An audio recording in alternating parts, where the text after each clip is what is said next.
rooms, 14 feet square on each of 2 walls. It was here that Toussaint Charbonneau offered his services as interpreter and cook. Although he spoke no English, he had 2 wives who were Shoshone.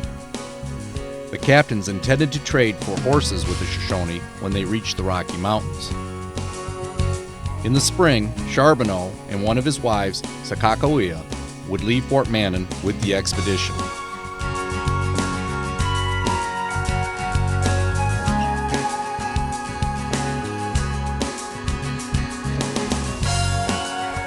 During the 146 nights the men spent at Fort Mandan, the blacksmith shop was put to good use, creating tools and other items to be traded with the Mandan for food.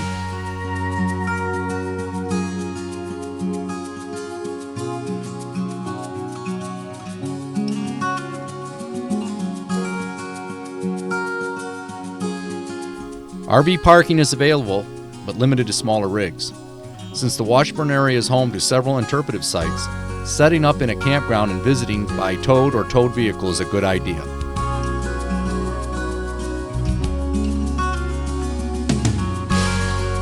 The Lewis and Clark Interpretive Center in Washburn, North Dakota is located near the Fort Mandan site. The sculpture in front of the center is a recent addition to the very impressive building situated on a bluff overlooking the Missouri River. The sculpture represents Meriwether Lewis, Chief Shishkeki of the Mandan, who befriended the Corps, helping them to survive the winter, and William Clark.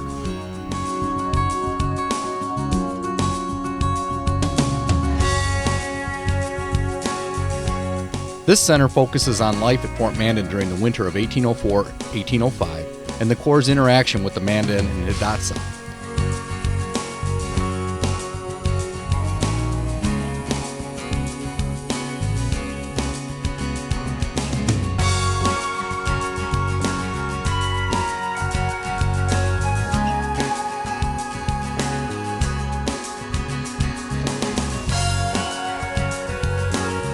A replica of the dugout canoes, built to replace the keel boat that would be returning in the spring to St. Louis, is also on display.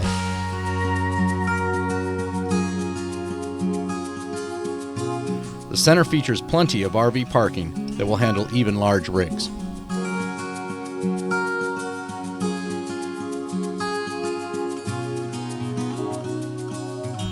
Our final stop in the Washburn, North Dakota area will be at the 1,700-acre Knife River Indian Villages National Historic Site, protecting the ruins of Hidatsa and Mandan villages.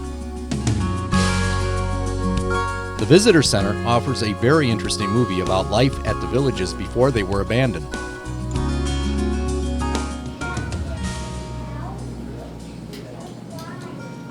Exhibits also focus on the role that Sakakawea, who lived in one of these villages, played on the expedition. Food caching was very important to the Native Americans, and the members of the Corps would use caching skills learned from here and from their own experience as frontiersmen to establish several caches during the expedition. Several times each day, guided tours of a replica Earth Lodge are conducted by Park Service rangers.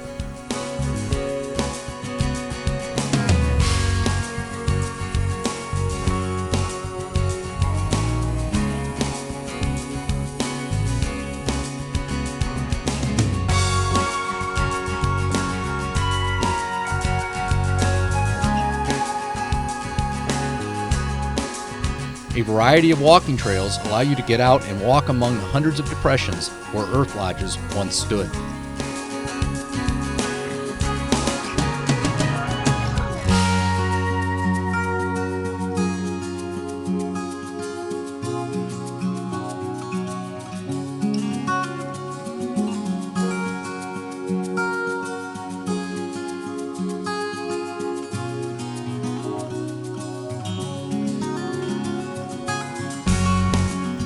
Good RV parking is also available at the Visitor Center.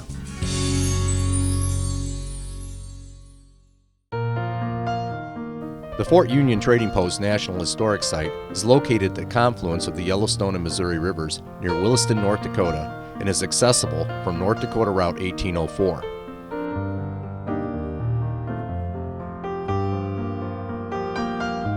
Since one of the objectives of the expedition was to establish trade with the Plains Indians, Captain Lewis noted in his journal that this would be an ideal spot for a fort.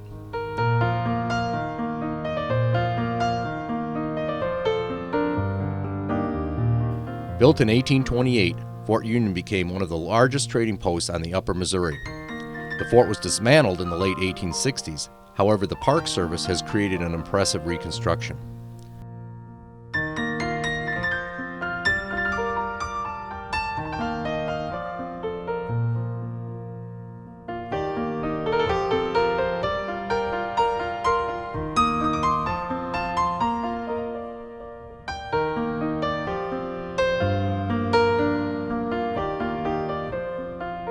Many tribes and nationalities would gather to camp around the fort in order to trade with representatives from John Jacob Astor's American Fur Company. Although hundreds of Indians came to trade at the fort, only a few leaders would be invited in to barter the terms of the trade. Once the price had been agreed upon for various items, such as furs and hides, each person with items to trade would approach the barter window to obtain the previously agreed upon exchange.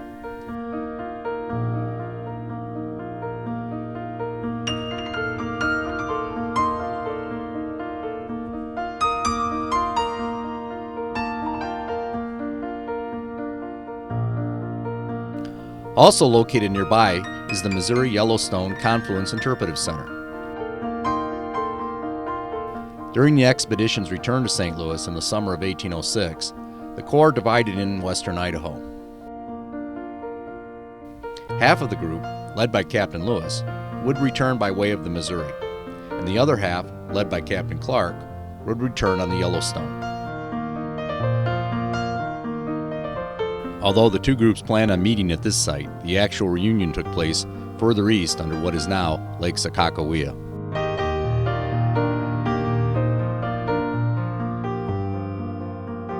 Decision Point is located north of Fort Benton, just outside of Loma, Montana.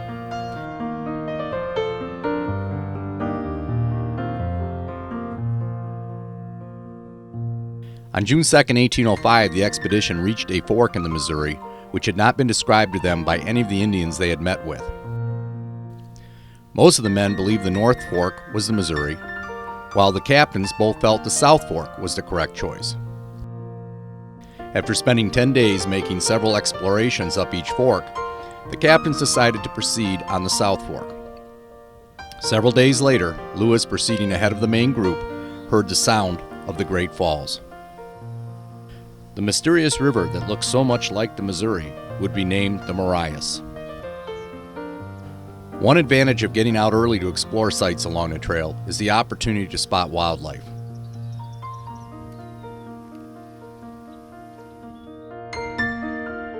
This interpretive site has RV parking with adequate turnaround space, making it a good rest stop.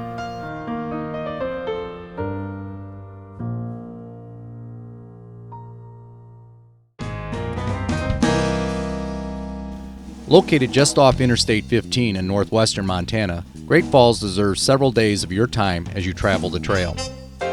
Our first stop was the High Plains Heritage Center, where we met Carol Place, owner of Great Falls Historic Trolley. The historic trolley and how it got its beginnings. Well, back in 1995, I actually started a business called Tour to Great Falls with a tour bus. First time that there had ever been a tour business dedicated just to the Great Falls area and surrounding communities and areas.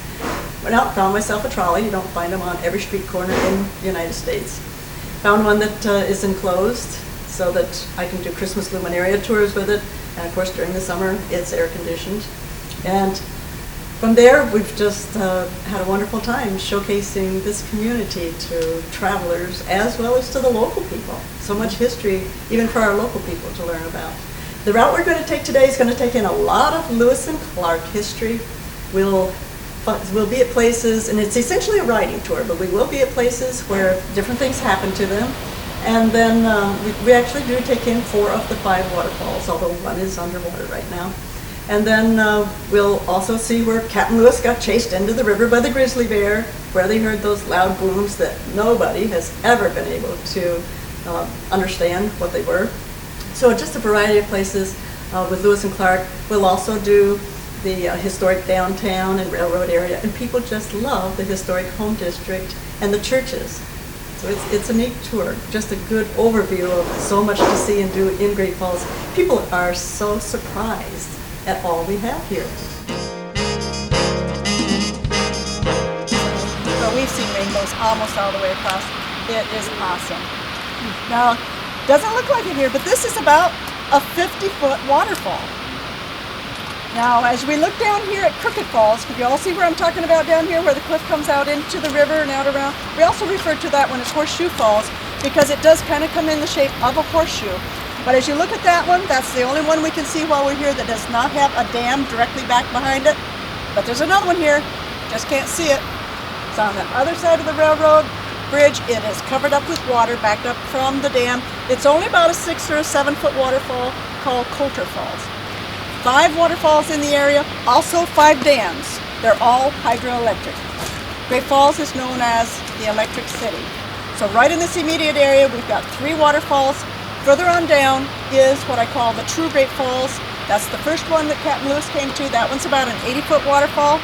And by the time you take water coming over the dam and over the waterfall, it's over 135 feet of cascading water down there. It's so beautiful when there's water coming over. The High Plains Heritage Center has plenty of RV parking. The trolley also stops to take on passengers at the KOA campground in Great Falls. Also while in Great Falls, plan a visit to the Lewis and Clark National Historic Trail Interpretive Center. This is another of the great interpretive centers along the trail, detailing many aspects of the expedition.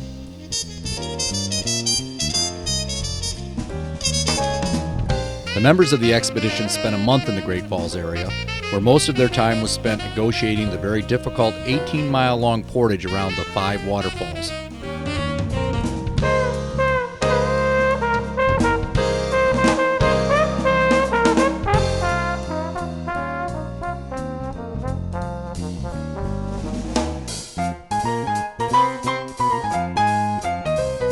Since the construction of the dams, photographs are now the only way to understand why Captain Lewis committed so many words in his journal about the area and to pronounce the landmark a truly magnificent and sublimely grand object.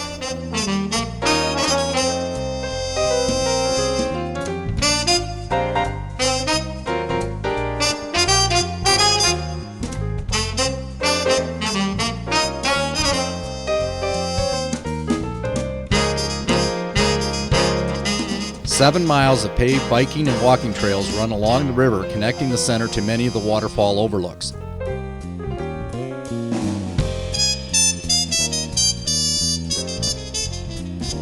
Although the center has good RV parking, we recommend you plan on staying in one of the nearby campgrounds in order to really experience the Great Falls area.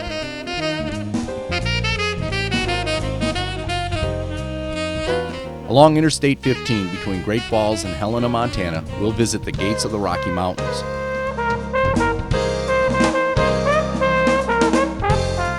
Although the river has been impounded by Holter Dam, forming Upper and Lower Holter Lake, a boat trip through the canyon will allow you to experience the gates of the Rocky Mountains, much like Captain Lewis and members of the expedition did in 1805. Although this area is associated with Lewis and Clark, Captain Clark never traveled through this canyon. He and a small party were traveling on foot, scouting ahead and hunting during the westward journey. On the eastbound return trip, he and half the expedition traveled south of here to explore the Yellowstone River. We will travel approximately 6 miles with the current, headed north. Don't let it fool you, because we're headed north and we're not going downriver. We will be going north. Approximately 6 miles after we get on the other side of the beautiful canyon, we'll turn around in the river and we'll return back upstream.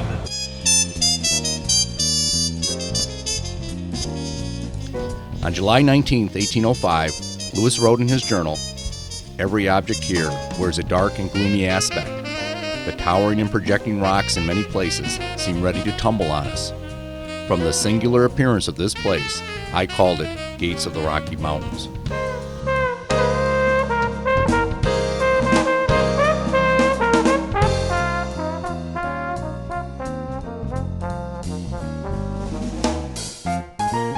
As the boat turns around to head back through the canyon, we see what many believe Lewis was referring to when he named this place. The river seems to end against a wall of rock, and then it appears that gates open to allow passage.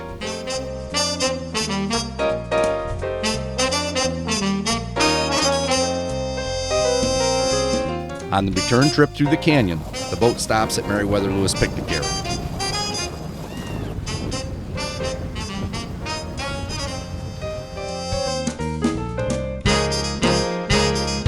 This is also the site of the Man Gulch fire that killed 13 smoke jumpers on August 5, 1949. Man Gulch can be reached by a short trail from the picnic area.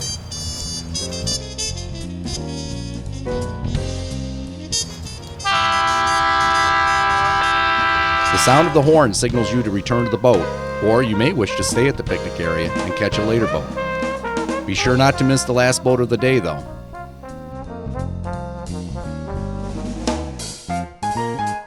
RV parking is available in two very large lots above the boat docks.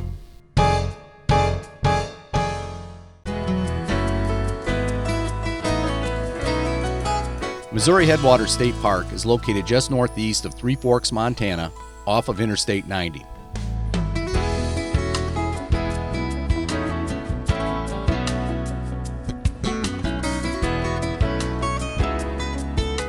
Here, the Madison, the Jefferson, and the Gallatin joined to form the beginning of the Missouri River. The fork flowing from the southwest was named Jefferson's River for President Thomas Jefferson. The middle fork was named Madison's River for then Secretary of State and future President James Madison. The fork flowing from the southeast was named Gallatin's River for Albert Gallatin, Secretary of the Treasury.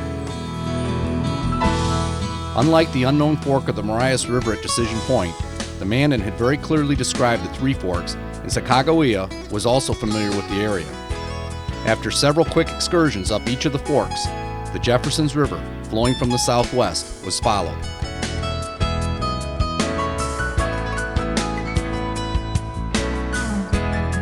We also walked several of the hiking trails and observed evidence of this area being used by both Native Americans and early settlers.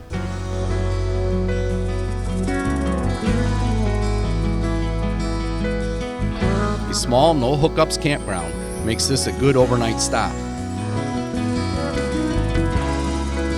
This is also a great place for a float trip, either by boat or inner tube, on your own or with one of the many outfitters in the area.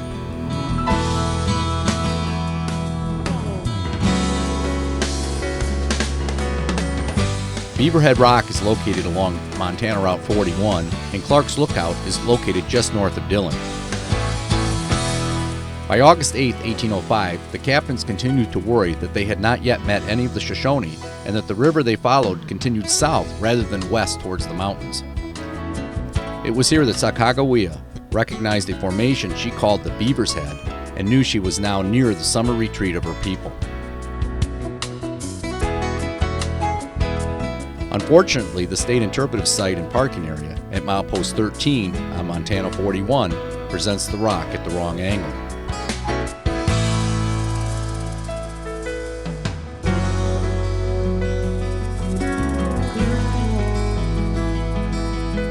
On August 13th, Clark climbed this rock to spy ahead in hopes of spotting either Lewis, who had gone ahead with a small party, or the Shoshone with their badly needed horses.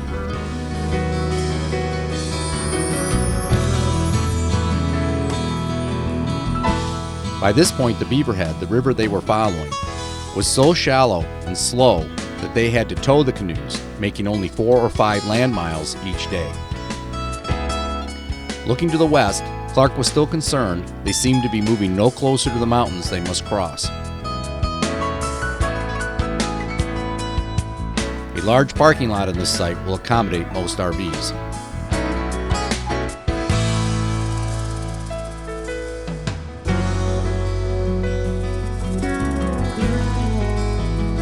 The actual site of Camp Fortunate is now located under the Clark Canyon Reservoir and serves as a jumping-off point for a trip over Lemhi Pass. On August 11, 1805, Captain Lewis and a small party passed through this area on foot and began following a trail into the mountains. On August 13th, Lewis and his party met the Shoshone on the other side of Lemhi Pass and convinced them to return with horses for trade over the pass to this spot. Finally, on August 17th, Clark and the main party arrived here to find Lewis and the Shoshone waiting. As trade negotiations with Chief Camelweight began, Sacagawea realized he was her brother, thus ensuring the expedition would receive assistance and horses from the Shoshone. Each year on the first Saturday of August, the local chapter of the Lewis and Clark Heritage Foundation establishes a camp and performs a reenactment of this amazing meeting. 2 public campgrounds with no hookups are located on the reservoir, so this makes a great starting and ending point for the day trip we'll take in the next segment.